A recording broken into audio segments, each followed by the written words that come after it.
Hello, welcome to the Record Celtic podcast, brought to you by the Daily Record. Brought to you in association with NordVPN for all your internet security needs. Check out the links in the box below. Welcome to Craig Swan, my colleague. How are you, Craig? I'm okay, Michael. How's yourself?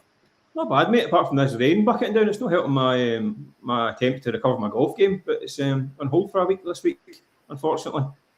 Good. Let's hope it's derailed for the next time we play. Miserable out there, and we're also waiting for the white smoke to appear over Celtic Park. Again, how many years have we been through this, Swanee? We're waiting for the managerial white smoke.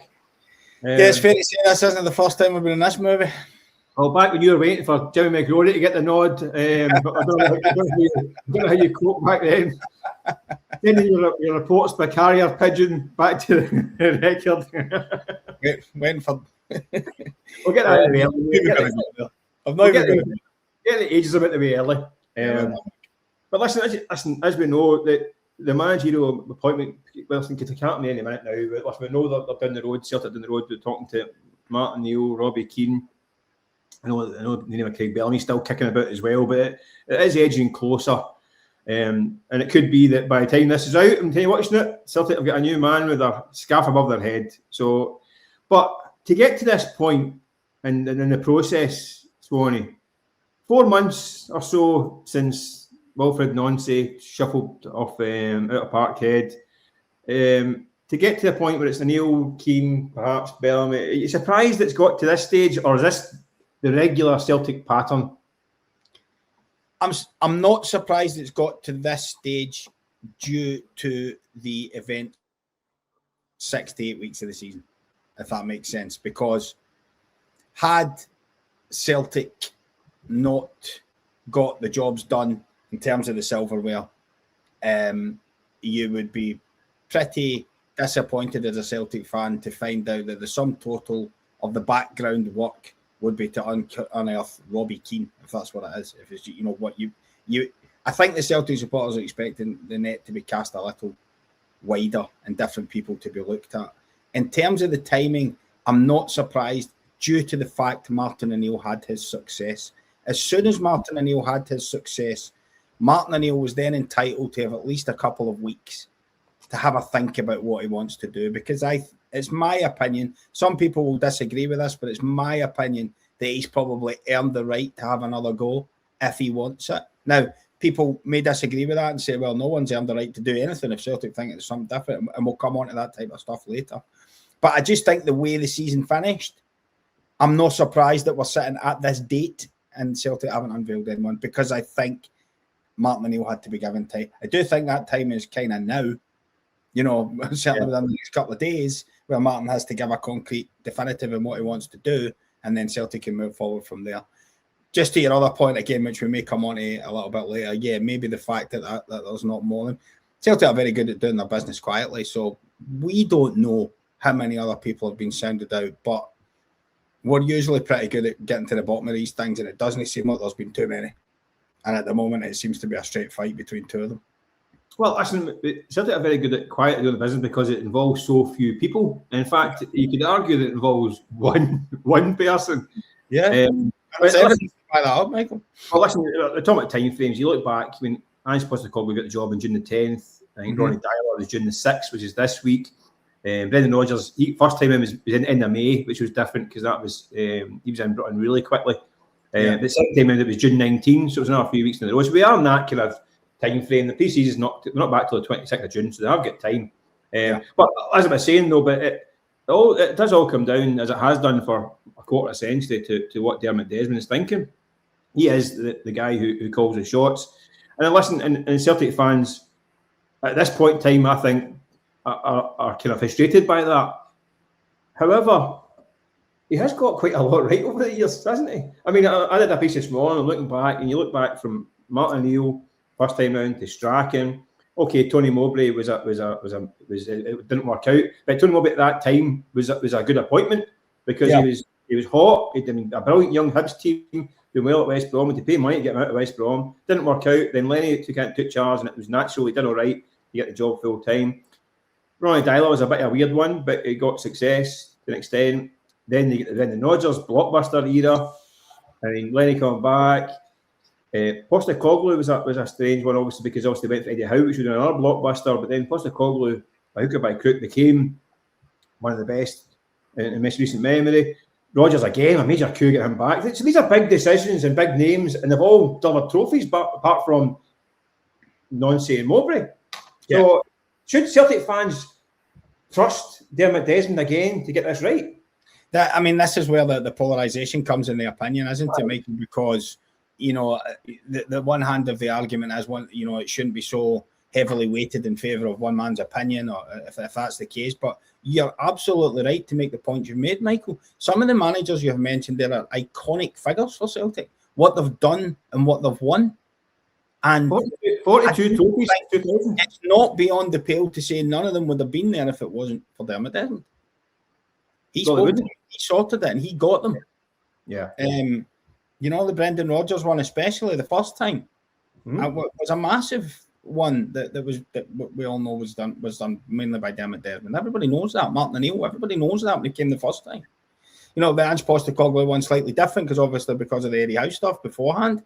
But it was a phone call between you, and this is in Ange Postecoglou's words. It was a phone call he had with Dermot Desmond, and Dermot Desmond heard enough of this guy. There's a lot of people may have listened to Ange Postecoglou and thought, nah. There was clearly enough chairmen around Europe who weren't prepared to take a plunge on this guy.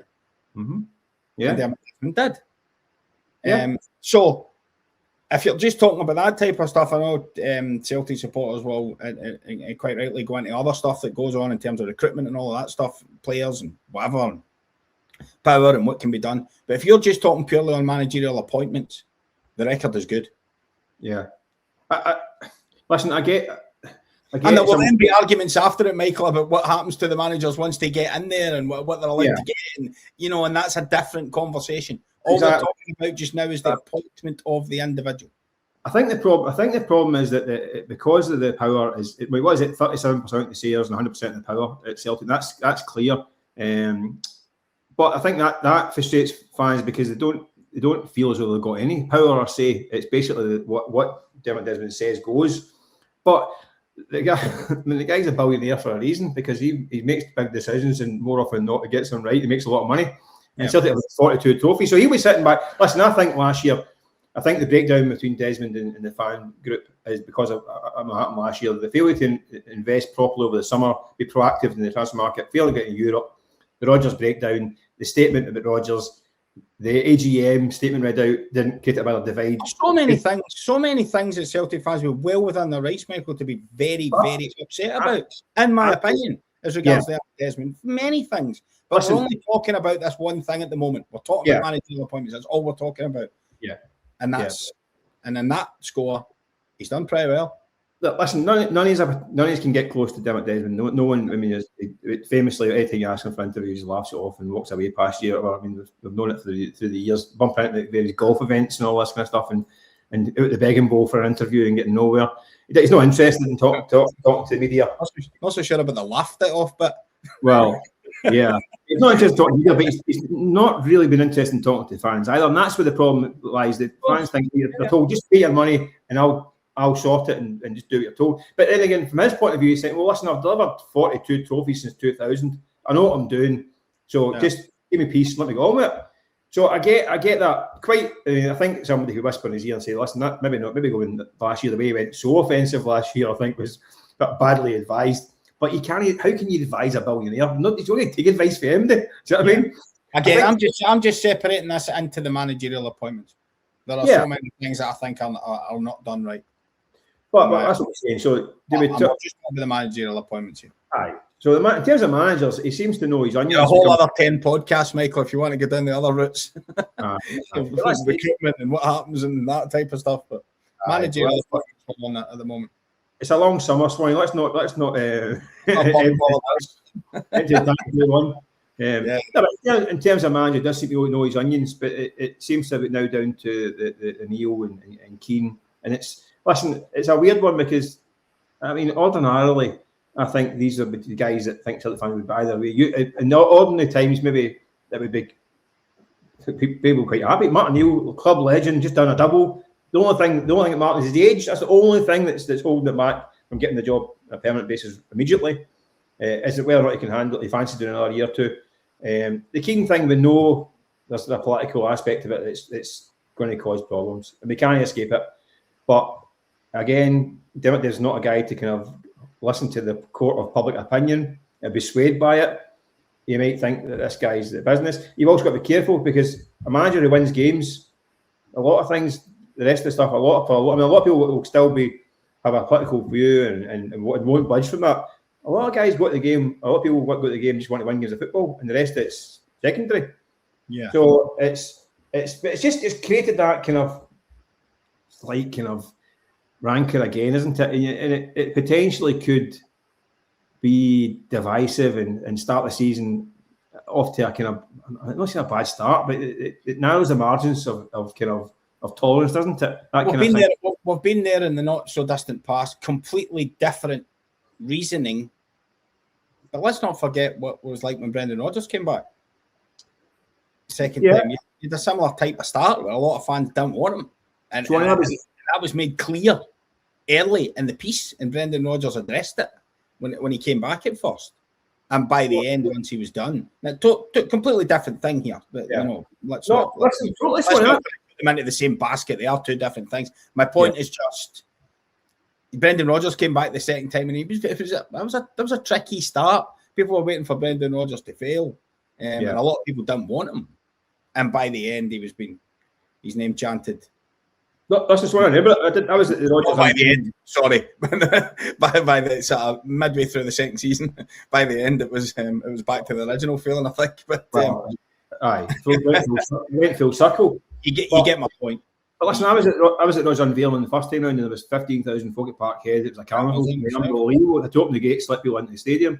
I went back. I was outside Celtic Park the second time, and it was one man in his dug, and the dug was running up the road. In fact, I remember there was a guy there the second time round, and I remember the famous clip of the guy saying, "I want a bag of cans," and Brendan Rodgers back. The guy standing outside Parkhead, he had a bag of cans, and he's like, "Brendan, I've got a bag of cans in your back." I forgot about it. But he was one of a handful of people there that day. Yeah. So when Ange Postecoglou got the job again, I mean, Celtic spent 3 months wooing Eddie Howe, only to get then rejected at the last minute for various reasons. And then this guy from Australia, who people had to Google, came in. Didn't do well. A lot of people. I remember sitting that day. I think it was up in the Jock Stein lounge for 4 or 5 o'clock on a Friday afternoon, and that wasn't very busy outside that day either. And I was trying to convince people that, listen, people haven't heard of me, but I'll do my thing, and a lot of wandering eyes, and okay, doke. And he was bang on. He did do his thing. Yeah, but it was a sticky start for him as well. Remember, I mean, he lost 3 of his first 6 games, and he was very much in the kind of Wilfred non-save zone of that early start. Arguably in a worse position, Michael, than the manager will be starting out this pre-season. Well, we barely had half a dozen players, really of note, and he went into Champions League qualifiers in Midtjylland with no team basically. So he was starting with a blank canvas. But interestingly, for the people that he had behind him and the club, Celtic did actually recruit well. And that's probably the last time the Celtic fans will look at a great period of recruitment. That's probably the last time they'll see that have seen it, sorry. That year, the first window, we had Kyogos and Jotas, and in the second window, we had Hatate and Maida and Matt O'Reilly and those guys. Yeah. Those 2 windows are they're probably the best 2 windows. There hasn't been any since to come even close to them. Yeah. I get that window was, I mean, the hit rate in that window was the best it's been for a long time. It had to be as well. I mean, and it brought in guys who hit the ground running, and then that continued for a good 12 months. It was a wee bit, listen, that window was also, I mean, people, I think there's a wee bit of kind of history we get rewritten with that window as well. Like, the business was all done really early. It was all good and all that stuff. It wasn't. I mean, were done in the last minute. Well, Vickers was. Carter Vickers was at midnight. It was the last hour. Yeah, that popped up at midnight. That was midnight. That popped up. O'Reilly and Maida and Hatate popped up in the January. Carl Starfelt got to the end right before the day's first game. Did you know? Kyogo arrived on the Friday, get pitched in against Hearts on the Saturday, and had a stinker off the bench, remember? Starfelt got there on the Saturday, did it not? Yeah, had a stinker at the Tynecastle as well. So it was a wee bit flying by the seat of the pants at first as well. Yeah. I mean, but that was understandable due to the time when Ange Postecoglou was unveiled. Because if I remember this correctly, I'm sure I remember Ange Postecoglou talking about. I'm sure he was at Scotland, Croatia, in the Euros. Yeah, when he was Callum McGregor, I'm sure he was unveiled just. That might have been just that week. Could be wrong there, but I'm pretty sure it was around about that time. It may have been June. It was June 10th. I'm sure it was. Yeah, it might have been right. Yeah. But listen, a wee diversion. Pub quiz. Well, who were Ange Postecoglou's first two signings? The two lads from Sheffield Wednesday. I want names, Swanee. I want names. Shaw. Liam Shaw, correct. Give me a point for that one. And Urquhart. Have I got that right? Roggedy. Aye, we'll go for that. I can't pronounce it either. Not seen much, and I don't know whether they're. Well, listen, Shaw popped up at my over, didn't he? He's all right. But, his next one was Leila Bada. Yeah. But I just keep in mind. I was looking at transfers from that summer. That just keep in mind. But what is it? So, well, I say we don't know as yet quite who's going to be in charge, but it will happen in the next few days, you'd imagine. What do they need? But I mean, that's the thing. It's uncertain, isn't it? Because it depends on who leaves as well. Yeah, I'm torn with this, Michael. This is a dilemma that pops up quite a lot, and I don't think that it is exclusive to Celtic. I think it's a British football thing. I think clubs the size of Celtic need managers, not coaches.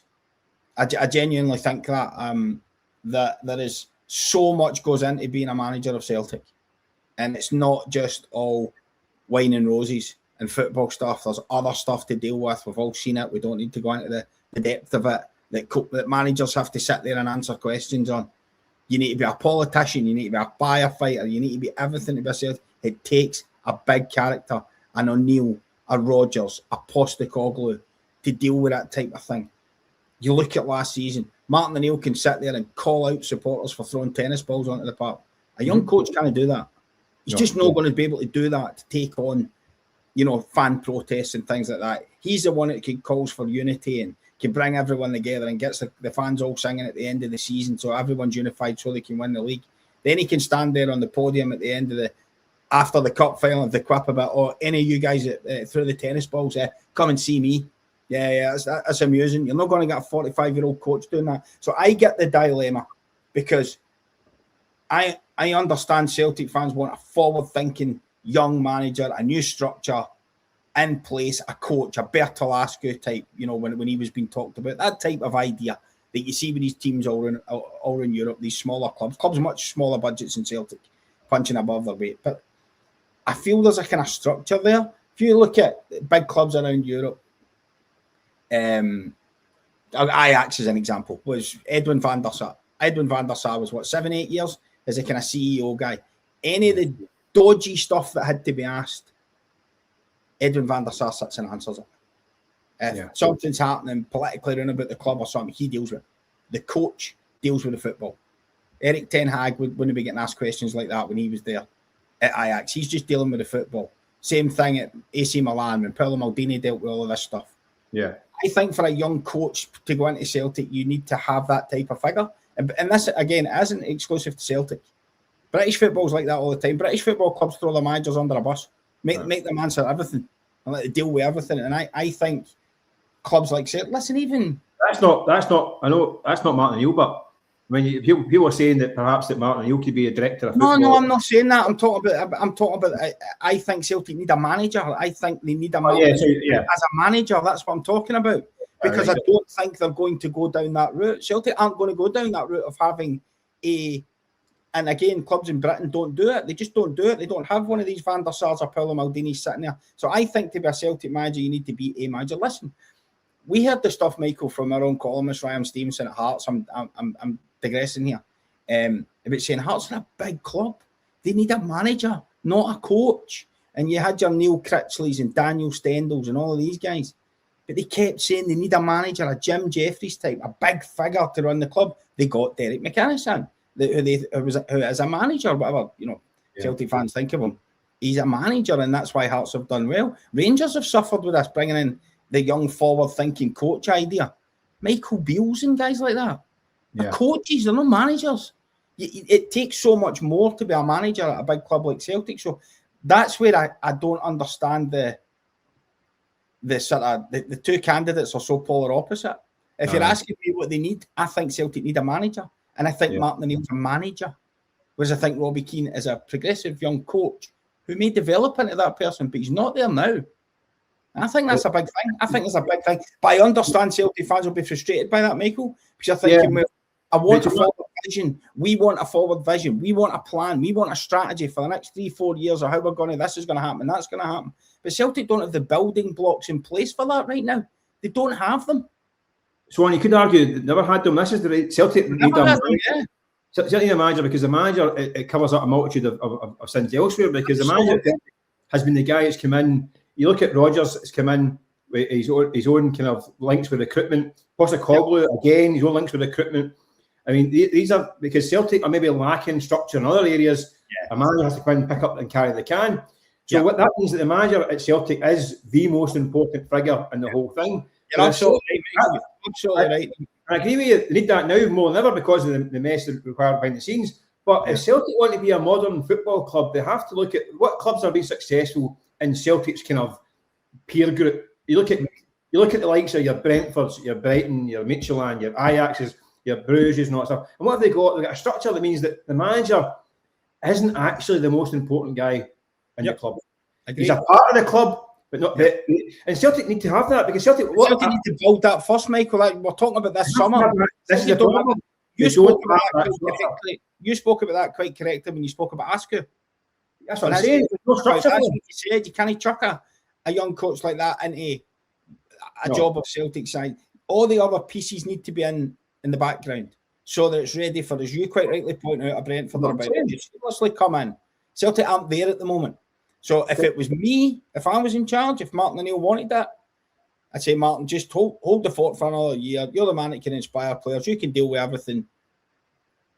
And we'll sort out the club in the background. Yeah. So Celtic should have... You then can bring in a coach. But Celtic fans will be waiting for that to happen for a very long time, Michael. That structure. In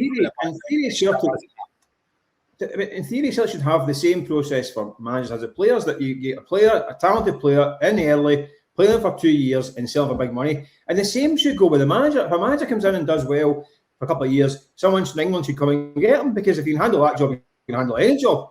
So but they don't have the building blocks in place to allow that just now, because at some point they may, and at some point I think they're going to have to. And it goes back to what I'm saying with Dermot Desmond. At some point he's going to have to. I was just going to say, go right back to the start of your conversation here, Nico. You're right back where we started. Exactly. He's going to have to say, is this my football club that I can hire a manager I want and let them do the job, which, by the way, has been successful and could be successful. But at some point, they're going to have to modernise and go, you know what, we need to be up, we need to get up to the level that modern clubs are doing and operating. Because Celtic got away with it last year, but the signs are there that they're not going to keep getting away with it. We're going to see what's going to happen at Hearts under Tony Bloom, who, by the way, whose club's Brighton and USG. The manager, again, doesn't really matter who the manager is. Let's be honest with these clubs, because the structures around them to create an environment. So Celtic got some big decisions to make about the bigger picture. If it's Martin O'Neill, that's another year down the line. They need to. That might buy them time to do that, to get to that point. That's my point. Robbie Keane, I think start putting the blocks in place. Yeah, you can't be putting the blocks in place while you've got a young coach in there. I don't think, because things will just start to tumble if results go against them. And what's happening? You know, I think as Martin O'Neill fought superbly through the second half of last season, it might be another case of doing that again for another season to try and everything gets sorted in the background. But Michael, there are a million Celtic fans out there that will say that we've been having this discussion for 10 years. Yeah. There's still the same recruitment complaints that were the structure that was happening with Brendan, with Brendan Rodgers back his first spell and that kind of thing. These discussions were being had back then. Yeah. So, and player recruitment and policy, man, you can take yourself all the way back to. They need to get to a point, though. They need to get to a point of not relying on one individual control. I mean, look, Paul Tisdale gets billeted along with Nancy, takes with him his data set of players, and you look at what happened in the January transfer window, literally relying on Martin O'Neill and Sean Maloney on the phone to agents for 4 weeks, and look what happens. It's all the many Celtic fans will point to Paul Tisdale's data list of players, and turned out quite right, another appalling last summer. Turns out the bottom drawer was empty, so they can't allow that to happen again this summer. Yeah. There has to be more structure. You're absolutely spot on with what you said, Michael. When Brendan Rodgers came in, he came in armed with contacts, people he connected to in agent circles and things like that, and he was able to get players. He could source them, he could find them without having to worry about systems in the background. Ange Postecoglou was exactly the same. Yeah, but Martin O'Neill, I suppose. Yeah. If January's anything to go by, has Martin been out the game for such a period of time that he's lost contact with these people? But maybe he's been building it back up for the last few months. I don't know.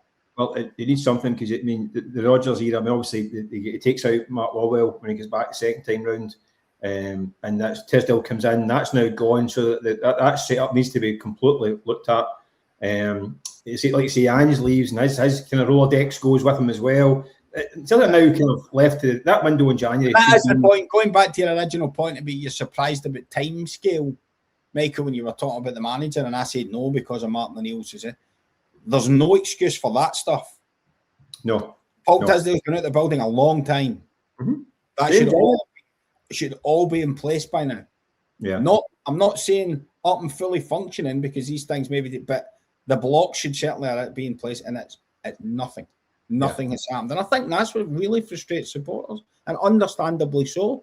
Yeah. I can understand the manager one, because when Martin had his success, won the 2 trophies, he deserves the chance to take a wee breather and decide what he's going to do. I get that. There's no excuse for the stuff in the background. No excuse for it not to be sorted. This is the key point, because it doesn't matter who's in charge, whether it's Martin O'Neill, Robbie Keane, Pep Guardiola, Jurgen Klopp, or Helmut Schoen. It doesn't matter, because they're going to need to have the support this summer to recruit properly. Not the same as last summer. I disagree with you slightly. I disagree with you slightly, because I think your point was correctly. It wasn't really there when Postecoglou and Rodgers, it wasn't really, they kind of sorted it themselves. So but that broke down. But that's broken down. Yeah. I mean, Rodgers, even his first window back, he wanted 2 or 3 or 4 proper heavy hitters. He got 11 signings that cost £19 million. None of them. I mean, literally, I don't know how many of them are still there. Yeah. The second summer they changed slightly. In Engels, Yang's the only one still there. I mean, that's the Yang who's stock is risen. But listen, we're talking about. Listen, let's move on slightly, because we're talking about the recruitment over the summer. A lot is going to depend on who's still there when they put back for pre-season or beyond. And listen, the World Cup is about to kick off. Excuse me. A few Celtic players are in the World Cup. Yep. You think?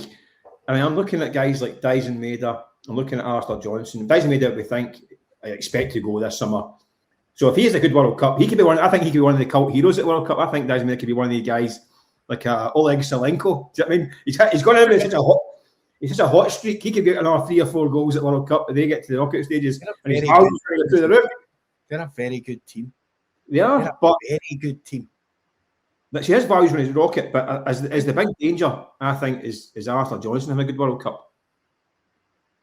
Yeah, because I mean, Celtic could not. If he's a good World Cup, he is at his prime age, and he's a year back, because injury this year set him back. I think he'd have been gone by now if it wasn't his injury or this summer. But I think if he had a season this season like he'd had previously, a full season, you sell him. Would you? Does it get sold? If a big bid comes in from somebody in England, which I think would be absolutely a no-brainer, after a good World Cup, I think there'll be a big bid coming in from him. Do they need to sell him? The cycle, isn't it? If you actually think about the cycle, I mean, he's been here longer than he should have been as well, really. Well, injury, the cycle should be. Was it? Have I got this right? Did he come straight from Qatar? He did. Yeah. So January 23. Yeah, I know that World Cup was delayed by some months, but so I would have thought he would have been gone by now, the way he's performed, and obviously the injury and the lengthy spell he had out last season has put maybe similar to Cameron Carter-Vickers, actually. They could both have been getting looked at this summer. There's probably every chance that Carter-Vickers would have been in America if he hadn't got injured. It would have been in his national team squad. Well, Johnson is, Johnson's one that, listen, Michael, we're no daft. We know that he's been looked at by a lot of people. Mm-hmm. People have been watching Alistair Johnson for a while.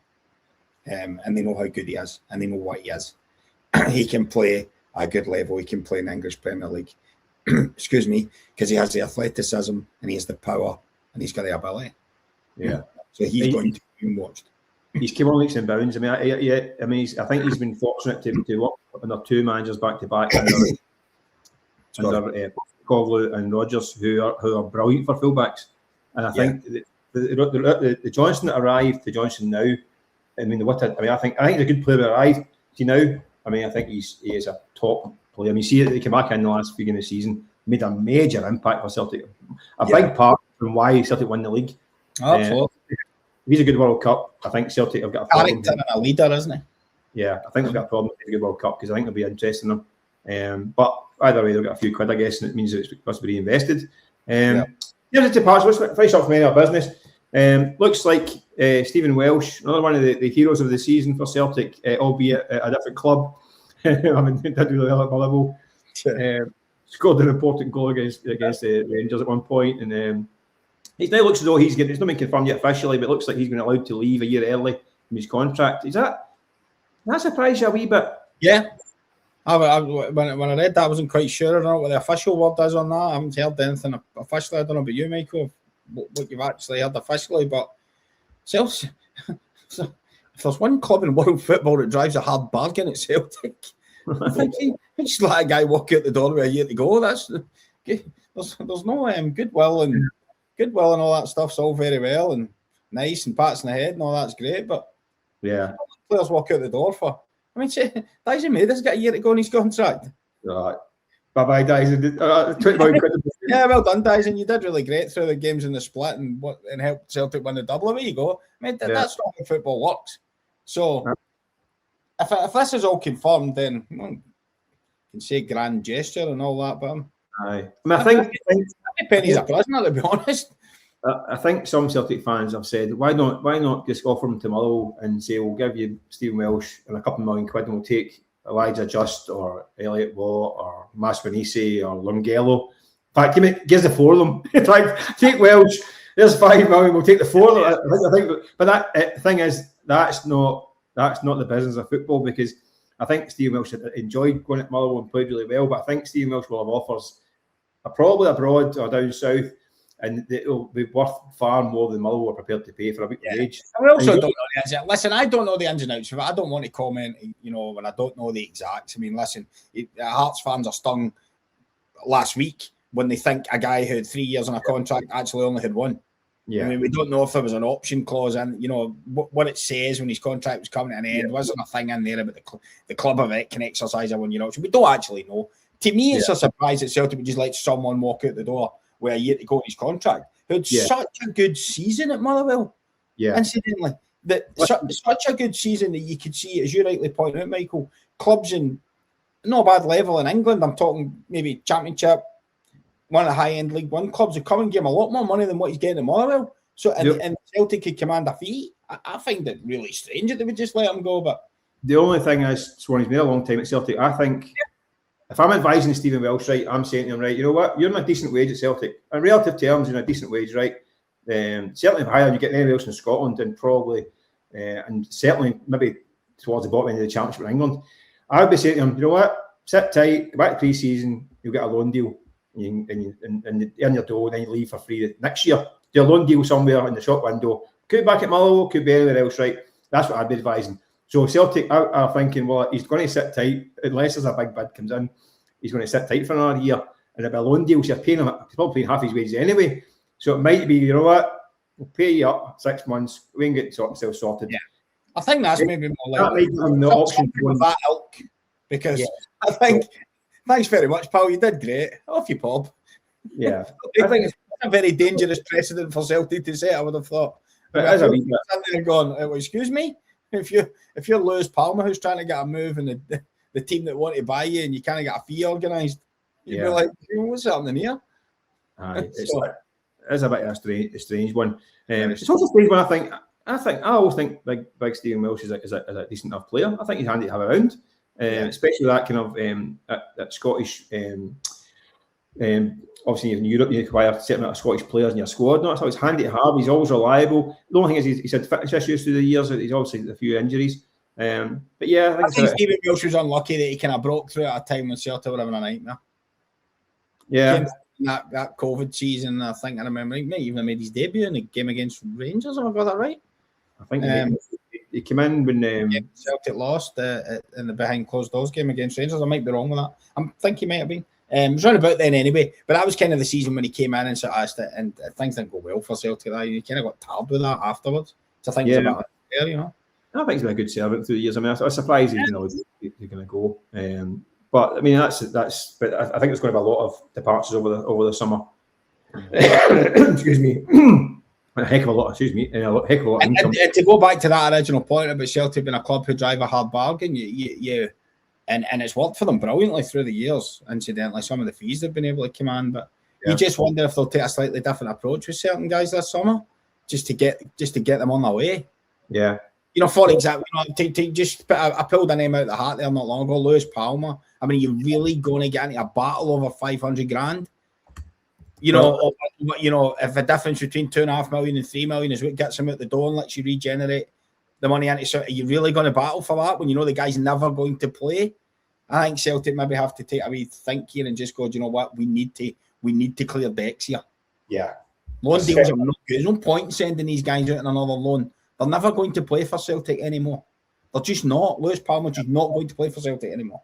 So do you know what? Just take whatever. Take a wee cut in the deal and just let them go. Yeah. Well, Martin O'Neill said himself, the squad's too bloated. I mean, especially by the way, there's a fleet of guys that are on loan coming back. Yeah. They're forgotten about. I mean, that's what I mean. Instead of headbutting a chairman in Spain for a certain fee, just take a wee tiny bit off it. I'm not saying do yourself in, but just facilitate these deals being done. Well, I'm going to get a list of these guys coming back. You've got Lewis Palmer coming back. Right. Now let me go through this. Once you go through these, Michael, can I go? Now, obviously, a lot of these stories are coming from these players' clubs that they've been at, right? But as you go through them, Lewis Palmer, pretty sure I've read a story that's about the fee. Yes. But yeah, right. £4 Yeah. Navrocki. Same, I think. Sure, I read his club saying it was about a deal and a fee. I'm sure they mentioned that. Johnny Kenny coming back. Yeah, slightly different. I mean, it's his future. I don't know what's happening there. Then there's a couple of guys who I think people have forgotten about as well. We've got the lesser spotted Hayato Inamura, who, if we look back at the million of years ago at the start of the season, it felt like had a good game and a half. He played against Livingston. He played left back a couple of times, didn't he? He played against Livingston the day him and Imada play. Well, I was going to get to Shin Yamada. He's back as well. Shin Yamada is another one. So Inamura and Yamada are coming back. I mean, clearly, I've no future. I think they played the game between the Kaira Almaty ties, didn't they? Yeah. Not just left a few players out, and they two played and never sighted again. But yes, they've got to come back and get a future sorted out. And then there's Odin Holm, who's got injury problems. He's body back from America. Another one. So there's again a leftover from that first window we're talking about. So there's a lot of work being done. Listen, none of these boys are. None of these boys. Listen, you can if this gets clipped up and someone plays it back to me in a year's time, tells me I'm an idiot. Fine, loads of people tell me I'm an idiot. But you know, when Ryan Christie was away at Inverness and Aberdeen, you could see there's maybe a player coming back here. Now, you're not seeing any of those names you mentioned. None of them are going to play for Celtic again. No, it's they got what they got was they got. I mean, come on. We got the kind of Brendan Rodgers was great when a player he thought was a dud. He wouldn't say it publicly. He'd say, bless. He runs out. He tries hard. These boys, bless. They try hard. Never to be seen again. The ultimate, yeah. Like the loan signings of January 2026, they're destined to become pub questions of the future. But listen, in terms of our immediate future, we're not going to the pub, unfortunately, Swanee. It'd be nice if we could hit a wee booze this afternoon. I was going to say a beer garden, but not a day. No, let's chuck it down. So we'll leave it there for this week. I think the next time you'll hear from us will be after there's white smoke pouring out of Parkhead. So if it is very soon. We'll be back again shortly. Swanee. After the World Cup final. We're going to change shortly. We're going to put a new shirt on to make it look up to date. But thanks for watching and downloading and listening. Listen, we always appreciate your feedback and comments. They're always brilliant. Some good crack on there as well. We always read them. Some of them are a bit mean to us right enough, but we don't mind that. We deserve it. We're big enough and ugly enough to cope with that. Don't forget to check out your NordVPN links below for your discounts. But again, we'll catch you again soon.